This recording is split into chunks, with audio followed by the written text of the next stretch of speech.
नाज़रीन, मैं हूँ इम्तियाज़ आलम बंदों की नशरियात में।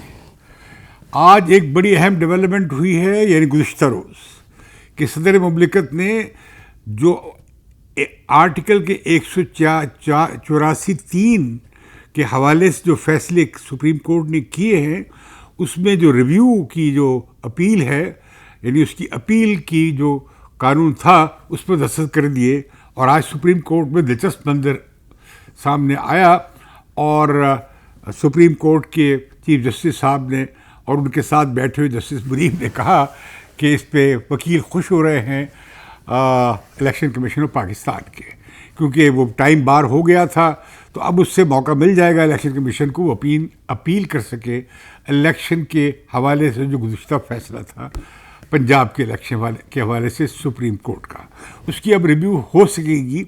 लगता यह है कि ये एक रास्ता निकाला गया है कि किसी तरीके से सुप्रीम कोर्ट का जो वो फैसला था, जो पता नहीं अब वो तारीख़ का हिस्सा हुआ, कहीं दफन हो गया तारीख़ में, वो अब उसका रिव्यू हो सकेगा। और ये इंतखाबात के हवाले से कुछ सुप्रीम कोर्ट के सामने इलेक्शन कमीशन अपना कोई नया प्लान या स्केड्यूल पेश कर सकेगा। तो ऐसी सूरत में बदले में चीफ जस्टिस साहब ने कहा है कि लगता है कि हुकूमत अब अपने जो सुप्रीम कोर्ट के प्रोसीजर, यानी बेंच बनाने के ये जो सुओ मोटो के इख्तियारात हैं 184(3) के तहत, और उसके हवाले से अपील का जो बिल था जो कि पास हो गया था दोनों ईवानों से, उसके ऊपर 8 रुकनी बेंच बैठेगा, जो कि मेजॉरिटी है, अक्सरियत है सुप्रीम कोर्ट की।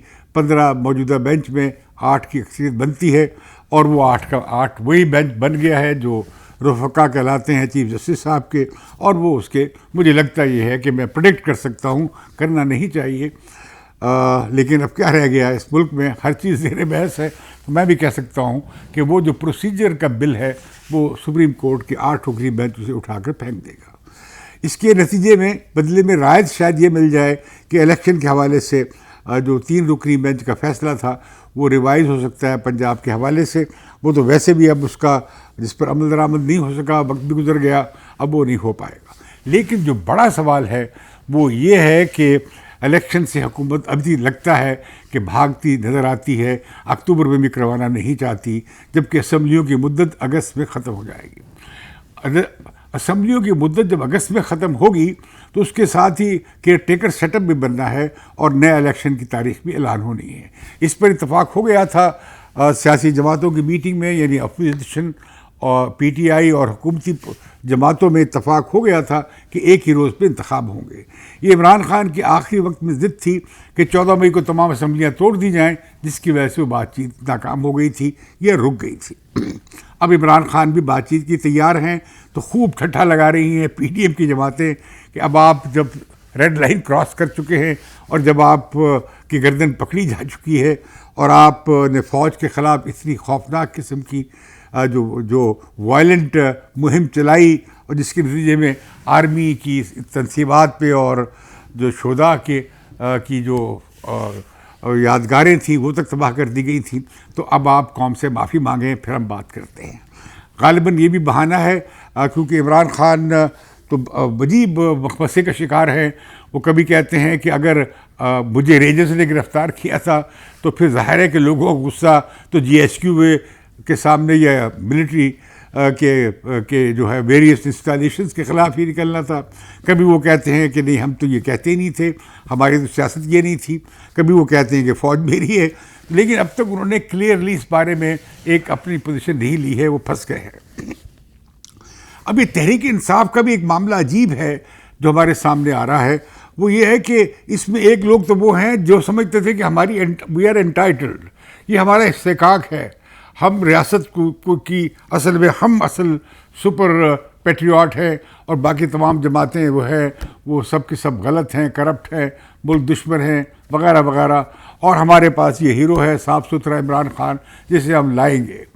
वो समझते थे कि वो सब कुछ कर सकते हैं, इसमें ख़वातीन भी शामिल थी, मर्द भी शामिल थे। अब वो फंस गए हैं, अब वो मुश्किल में हैं। दूसरी तरफ वो नौजवान हैं जिन बेचारों को कुछ पता ही नहीं वो क्या करने जा रहे थे 9 मई को और 10 मई को, उन्हें कुछ अंदाज़ा नहीं था। वो तो बस उन्हें कहा गया कि जी इमरान खान की रेड लाइन है, आप क्रॉस कर दें। अब तहरीक इंसाफ ने बड़ी सुर्ख लाइनें क्रॉस कर दी और ख़ास तौर पर पंजाब में और केपी में ये क्रॉस की गई। जाहिर है कि उसके ख़िलाफ़ स्टेट ने रद्द-ए-अमल देना था और दिया है, और बहुत खौफनाक दिया है। उतना नहीं है जितना मशरक़ी पाकिस्तान में नज़र आया, जितना ज़िया-उल-हक़ की आमरीत में नज़र आया, जिस तरह अयूब खान की आमरीत में बलोचों और पश्तूनों के ख़िलाफ़ हमें नज़र आया, जिस तरह हमें पीपल्स पार्टी के ख़िलाफ़ नज़र आया, वैसा नहीं है। लेकिन है बड़ा और तहरीक इंसाफ के लोग जो समझते थे कि सियासत शायद इलेक्शन एक पिकनिक पार्टी है, और नारे लगाए और घर चले गए नाच के और डांस करके। उन्हें मालूम नहीं था कि जब पकड़ आती है, मुश्किल आती है तो क्या होता है। लेकिन मैं समझता हूँ जैसे यास्मीन राशिद हैं, उनकी तारीख़ है पीपल्स पार्टी से, और वो बड़ी वकला की डॉक्टर्स की लीडर रही हैं, इस्तेकामत से खड़ी हैं। इसी तरह वो जमात से इलामी से आए हुए लोग जो हैं, जैसे ख़ासतौर महमूद साहब, वो खड़े हैं। ऐसे लोग ये सियासी कारकुन हैं। लेकिन मैं हैरान होता हूँ, असद उमर से लेकर और वो जो गवर्नर साहब थे, ये लोग क्या थे जो इमरान खान के साथ शुरू से थे। इन लोगों का ये लोग क्या समझते थे कि ये कोई मौज मेला करने आए हैं। और मैं कहता हूँ कि ये 3 MPO के तहत तो ये एक अय्याशी होती है, नज़रबंद होना। इसमें कुछ नहीं होता है, ना तशद्दुद हो सकता है, ना गिरफ्तार। आप जेलों में जाते हैं, आप वहाँ पे आप पे कुछ सियासी कैदी के तौर पर ट्रीट किया जाता है, ना आपसे वहाँ मशक्क़त कराई जाती है जिस तरह आम हवालातियों से करवाई जाती है, वो नहीं करवाई जा सकती। तो ये परेशान कैसे हो गए। जैसे मलिका बुखारी का मैंने बहुत मुझे अफसोस हुआ उन्हें देखकर। वो बड़ी काबिल पार्लियामेंटेरियन थी और बड़ी अच्छी ख़वातीन की रहनुमा के तौर पर सामने आई थी। ये जैसे शहरी मज़ारी हैं, तो ये मैं हैरान हो गया कि ये लोग क्यों इनका ब्रेक डाउन हो गया। ये लोग वो बेसिकली ये या फिर हजूम है नौजवानों का जो इमरान खान का शदाई है, जिसे कुछ पता नहीं है, जिसका कोई सियासी नज़रिया नहीं है, ना इमरान खान का कोई सियासी नज़रिया है, ना कोई मकसद है। वो इलिबरल पॉपुलिस्ट हैं, वो जमहूरी असूलों और कायदे के कायल नहीं हैं।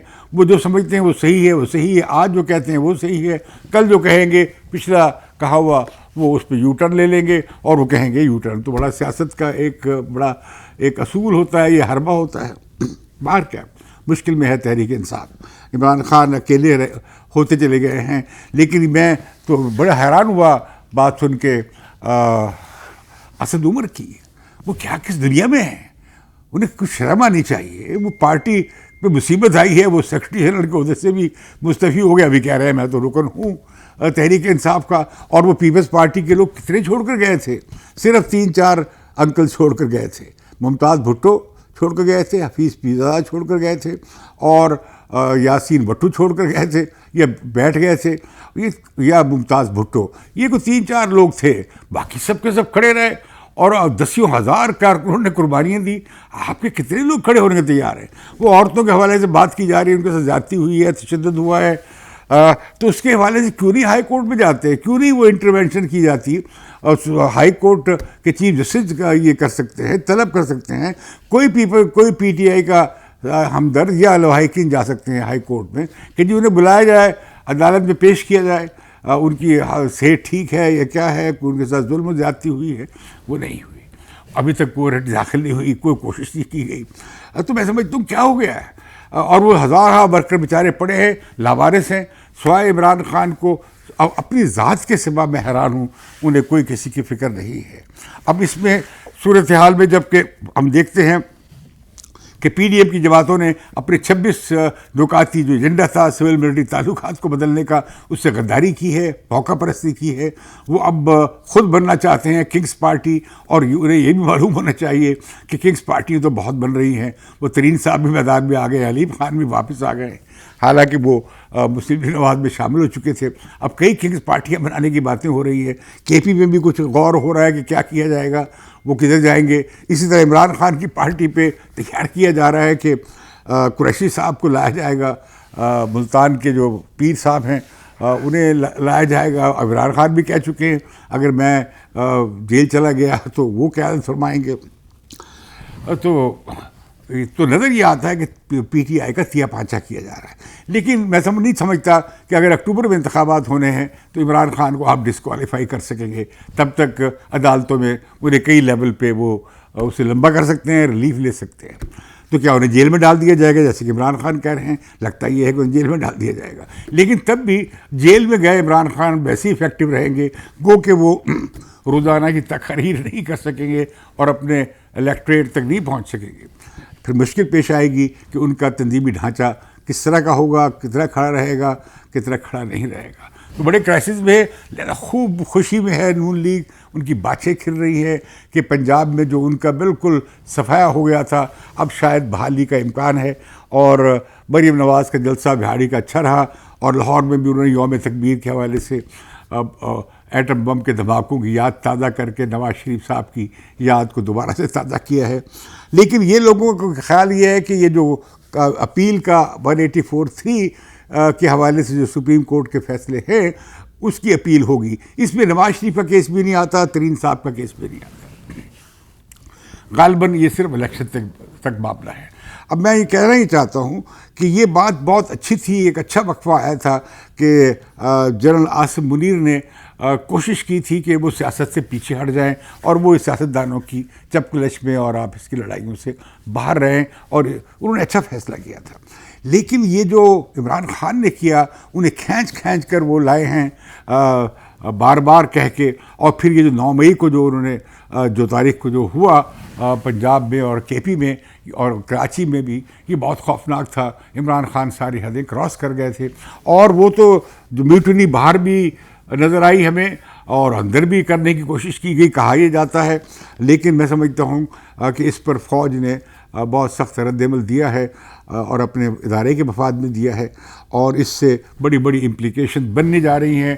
ख़ास तौर पर ये जो रिटायर्ड फ़ौजियों ने जो इमरान खान को गलत मशवरे दिए और उन्हें आसमान पे चढ़ाया और कहा कि चल जा बेजा सूटी चुली पर, तो वो लगता ही है कि वो अब उनके लिए भी मुश्किल बन गई है।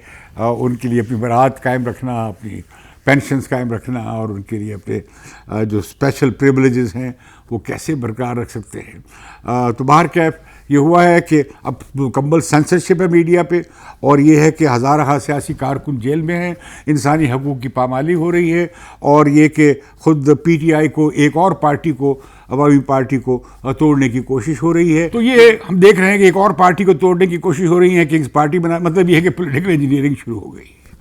अब सवाल ये है कि इस बारे में PDM की पार्टीज़ का क्या जमहूरी किरदार रह जाएगा। हम तो इमरान खान की पार्टी से भी डरते हैं, और इमरान खान के जो फाशिस्ट रुझानात हैं उससे भी डरते हैं। वो जिस तरह का उनका पॉपुलिज्म है, वो कोई सोशल डेमोक्रेटिक नहीं है, उसमें कोई डेमोक्रेटिक कंटेंट नहीं है, वो तो उससे भी हम डरते हैं। लेकिन अब क्या करें, हमारे लिए ये डायलेमा है। जमहूरियत पसंद जो कारकुन हैं, ये इंसानी हकूक़ के या तरक्की पसंद लोग, वो इंसानी हकूक़ के ऊपर समझौता नहीं कर सकते। हम इंतखाबात के इल्तवा पे समझौता नहीं कर सकते। इंतखाबात अपने वक्त पे, असम्बलियों की मुद्दत जिस दिन ख़त्म हो उस दिन केयर टेकर सेटअप आइन के मुताबिक बनने चाहिए, और अपोजिशन के इत्तफाक राय से बनने चाहिए। सिर्फ वो जो जाली अपोजिशन आपने बिठाई हुई है कौमी असम्बली में, उसके इत्तफाक राय से नहीं, बल्कि हकीकत में PTI की जो भी लीडरशिप हो उससे बात करके बननी चाहिए, ताकि इंतखाबात पे एतराज़ ना हो। और ये इंतखाबात कतई तौर पर सितंबर-अक्टूबर से आगे नहीं जाने चाहिए। इस मामले में इलेक्शन कमीशन अपनी आईनी ज़िम्मेदारी भी अंजाम दे, और सुप्रीम कोर्ट भी इस मामले को तकरीबन सील कर देना चाहिए।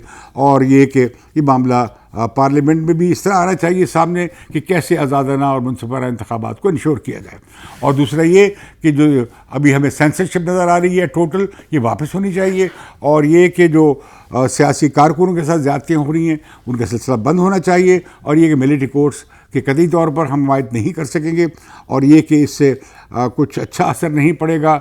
बहुत लोगों ने रद्द-ए-अमल ज़ाहिर किया है, जो ख़ास तौर पे हमारे शुदा हैं उनकी जो यादगारों की बेहुरमती हुई है, उससे फ़ौज की, पाक फ़ौज की हमायत में बहुत एक ज़्यादा जज्बात का इज़हार हुआ है। पिछले दिनों में हमने देखा है, उनकी शहादत अपनी जगह है, उनकी तकरीम अपनी जगह है। ज़ाहिर है उस पर जो रंजिश पैदा हुई है वो जायज़ थी और जायज़ है, लेकिन अब इससे आगे बढ़ना नहीं चाहिए। और पाकिस्तान को सियासी बहरान से निकालने का हल यही है कि साफ़ और शफाफ इंतखाबात हों। और दोबारा से ये किंग्स पार्टी में ये क्या हैं, ये तरीन साहब क्या हैं, ये अलीम खान क्या हैं, ये वही चले हुए कारतूस और घोड़े हैं।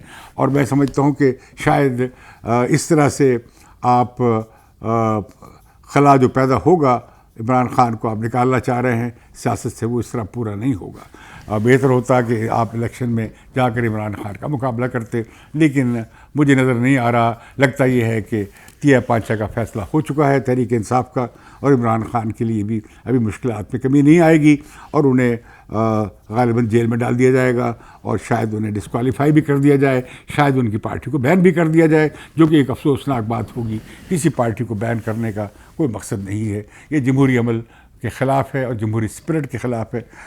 इसकी हम मुखालफत करेंगे। तो मुझे बंदूक नशियात से इजाज़त दीजिए।